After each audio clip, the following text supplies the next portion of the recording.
In this video, we are going to cover very basic Selenium interview questions which are asked frequently.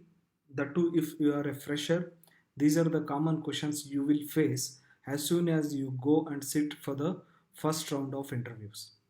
Okay, so the first question is, what is Selenium and what are its advantages? And the second question is, what are the ways of locating a web element? Okay, so we will try to understand about these two questions and what answers we can provide to the interviewer. So what is Selenium? Selenium is an automation testing framework or library which is used to automate web applications. Okay, so that too, it is majorly used to automate function which is used in the functional automation of the web applications. So it's an open source automation testing framework, right, which is used to automate web applications. So that's about Selenium. You don't have to explain in detail about like what happens, what is a web application and all, unless they ask about it, right? If you give a basic uh, explanation like this is more than sufficient, because there will be a follow-up question: what are the advantages of Selenium, or why Selenium is most popular automation testing tool or framework, anything you can call. So since Selenium is an open source automation testing framework, you don't have to pay a single rupee from your pocket or single penny from your pocket. That's the reason it has become more popular. But it is not only because of its open source, it has a lot of other advantages.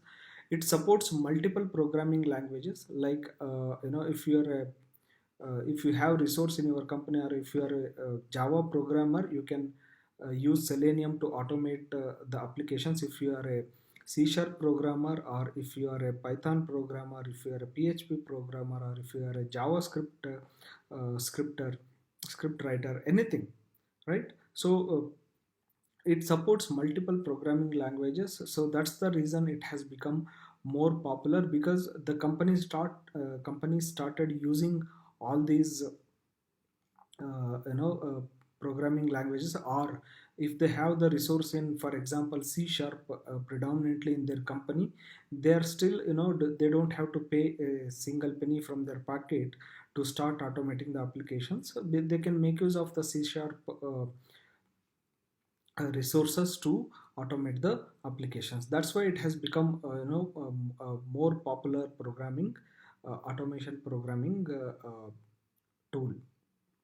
We can perform cross browser as well as cross platform testing using Selenium, which means if I write the script once, I can execute the same script on multiple browsers. Like it supports a Chrome browser, it supports a Firefox browser, it supports Edge browser. Earlier it was supporting Internet Explorer browser, right? It supports Safari browser, it supports Opera browser, and it also supports headless browser automation, in the sense the browser will not be launched, but in the back end it will complete the entire execution of the script, right? So for all these reasons, it has become more popular, and these are the some of the advantages you can quote when the interviewer asks these questions.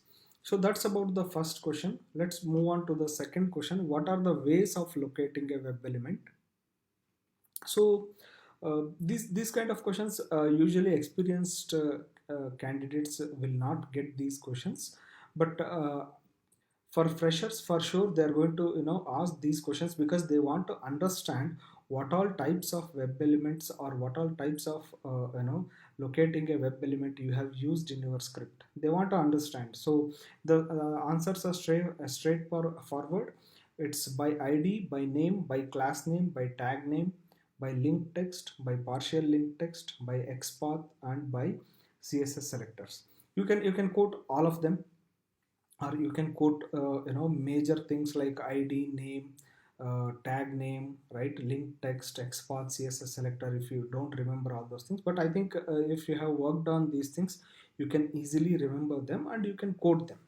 So once you get this, once you explain about these different ways of locating a web element, there might be some follow-up questions on these things, right?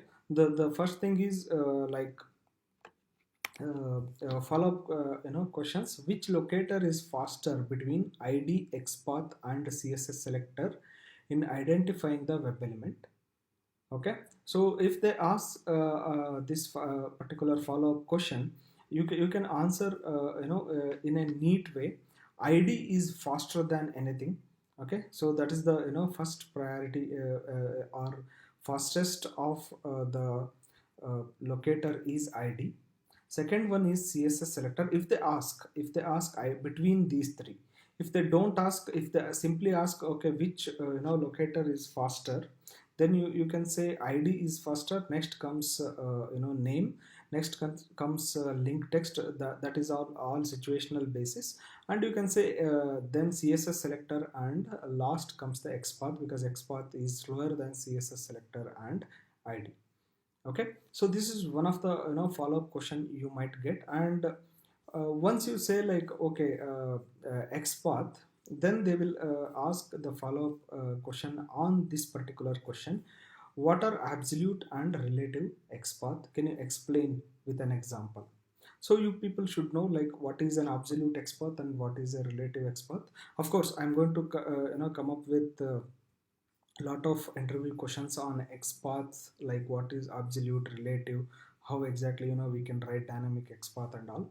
We are going to come up with a video, but these kind of follow-up questions will definitely come. So that's the reason I'm covering